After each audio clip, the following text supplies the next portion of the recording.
Welcome back to my channel GS world group संदेश। आज history से संबंधित क्वेश्चन की व्याख्या करेंगे। ये इंपॉर्टेंट होंगे बिहार एसआई, बीपीएससी और यूपीपीसीएस के लिए।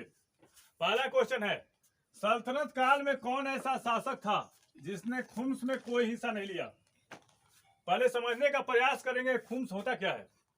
जब कोई भी सैनिक, किसी भी राजा का सैनिक दूसरे देशों पर आक्रमण करता है तो वहां पे लूटपाट होती है। तो जो लूटपाट का जो धन था 1/5 भाग जो है 1/5 भाग राजकोष में जाता था। 1/5 भाग राजकोष में जाता था और 4/5 भाग सैनिकों में बांटा जाता था।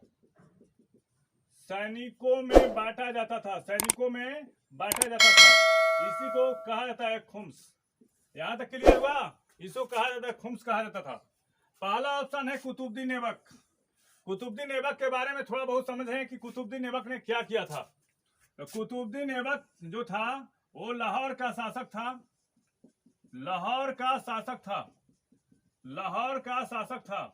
उसने अढ़ाई दिन का झोपड़ा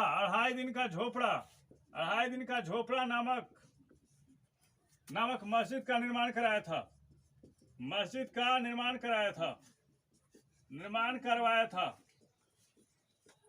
कुतुबुद्दीन ऐबक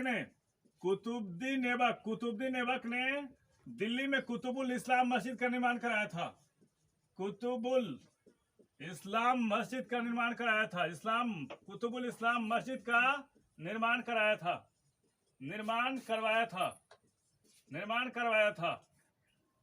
कुतुबुद्दीन ऐबक जो है कुतुब मीनार का नींव रखा था। और कुतुब मीनार जो है शेख बहाउद्दीन ख्वाजा बख्तियार काकी की स्मृति में बनाया गया था। ख्वाजा बख्तियार काकी की स्मृति में बनाया था। कुतुबुद्दीन ऐबक को लाख बख्श भी कहा जाता है। इसको कुरान खां भी कहा जाता है। और गुलाम वंश का भारत में गुलाम वंश का संस्थापक भी कहा जाता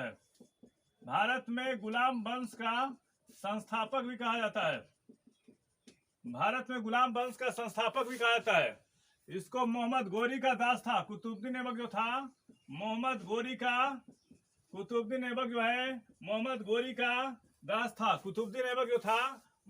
का दास था।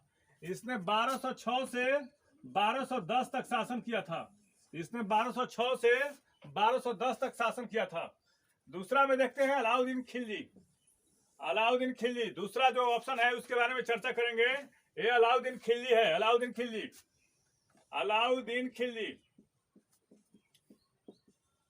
खिलजी।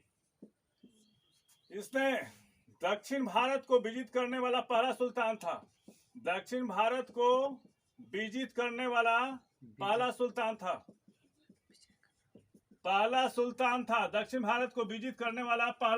था। उसने मार्केट पॉलिसी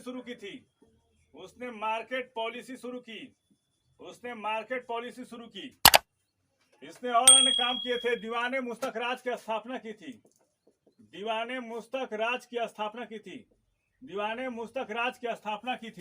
जो एक वित्त विभाग था।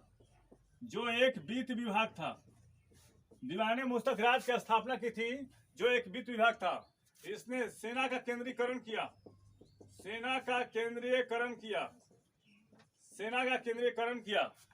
इसने आवास एवं चराई कर लगाए थे।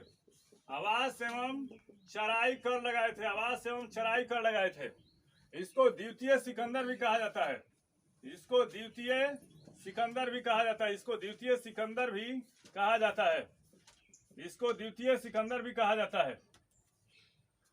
आगे देखें सिकंदर लोदी के बारे में समझने का प्रयास करेंगे। इस क्वेश्चन का आंसर जो होगा वो सिकंदर लोदी है।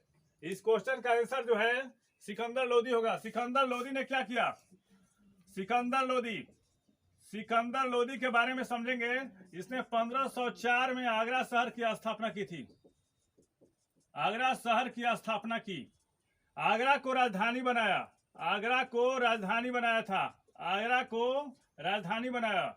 वह चेहरे की सुंदरता बनाए रखने के लिए दाढ़ी नहीं रखता था, वह चेहरे की सुंदरता बनाए रखने के लिए, चेहरे की सुंदरता बनाए रखने के लिए दाढ़ी नहीं रखता था, रखने के लिए दाढ़ी नहीं रखता था।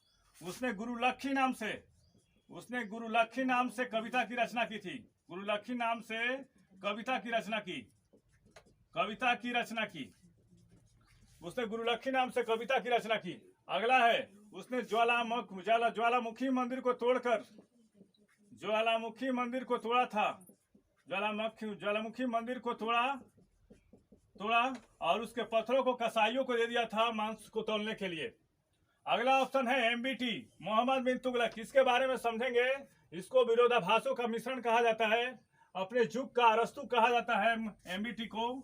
1326 से 27 ईस्वी में उसने दिल्ली से देवगिरी राजधानी स्थानांतरित किया था। एमबीटी ने दिल्ली से देवगिरी राजधानी स्थानांतरित किया था। भारत में पहली बार एमबीटी ने 1329 से 30 ईस्वी में, 1329 से 30 ईस्वी में सांकेतिक मुद्रा का प्रचलन कराया, सांकेतिक मुद्रा का प्रचलन कराया, सांकेतिक मुद्रा का प्रचलन कराया तथा खुरासान और कराची अभियान शुरू किया था। खुरासान और कराची अभियान, खुरासान एवं कराची अभियान शुरू किया, खुरासान एवं कराची अभियान शुरू किया, खुरासान एवं कराची अभियान शुरू किया। इसे असफलताओं का बादशाह भी कहा जाता है। एमबीटी को असफलताओं का बादशाह कहा जाता है। इसने एक विभाग की शुरू की थी, जिसको कृषि के लिए एक विभाग की शुरू की थी, कृषि के लिए एक विभाग बनाया था जिसका नाम था अमीर कोही, अमीर कोही। दूसरा क्वेश्चन है, चांदी के रुपए का प्रचलन भारत में किसने किया था? चांदी के रुपए का प्रचलन भारत में किसने किया? वो किया था शेरशाह ने। चांदी के रुपए का प्रचलन भारत में किसने किया था? शेरशाह ने। चांदी का रुपया जो था मुगल कालीन अर्थव्यवस्था का आधार था, मुगल कालीन अर्थव्यवस्था का आधार था, मुगल कालीन अर्थव्यवस्था का आधार था। चांदी का जो रुपया था वो मुगल कालीन अर्थव्यवस्था का आधार था। चांदी का जो रुपया था मुगल कालीन अर्थव्यवस्था का आधार था। अकबर ने कौन कौन से सिक्के जारी किए थे? अकबर ने अपने प्रारंभिक काल में मुहर नामक सिक्का शुरू किया था। अकबर ने अपने प्रारंभिक काल में मुहर नाम का सिक्का शुरू किया था। चौकोर आकार के जलाली नोट का शुरू किया था। अकबर ने चौकोर आकार के जलाली नोट शुरू किया था। अकबर ने चौकोर आकार के जलाली नोट को शुरू किया था। अकबर ने चौकोर आकार के जलाली नोट को शुरू किया था। शेरशाह ने चांदी का सिक्का शुरू किया। शेरशाह ने चांदी का सिक्का शुरू किया जो 178 ग्रेन का था, जो 178 ग्रेन का था, 178 ग्रेन का था, जो चांदी का रुपया जो शेरशाह ने शुरू किया। जहांगीर ने निसार सिक्का चलाया था। जहांगीर ने निसार सिक्का चलाया था। जहांगीर ने निसार सिक्का चलाया था। जहांगीर ने निसार सिक्का चलाया था। और शाहजहां ने आना सिक्का चलाया था। शाहजहां ने आना सिक्का चलाया था। शाहजहां ने आना सिक्का चलाया था। इससे इंपॉर्टेंट कुछ और क्वेश्चन है। मुगल काल में स्वर्ण का प्रचलित सिक्का जो था, स्वर्ण का प्रचलित सिक्का इलाही था। स्वर्ण का प्रचलित सिक्का इलाही था। और सोने का सबसे बड़ा सिक्का जो था, सोने का सबसे बड़ा सिक्का जो था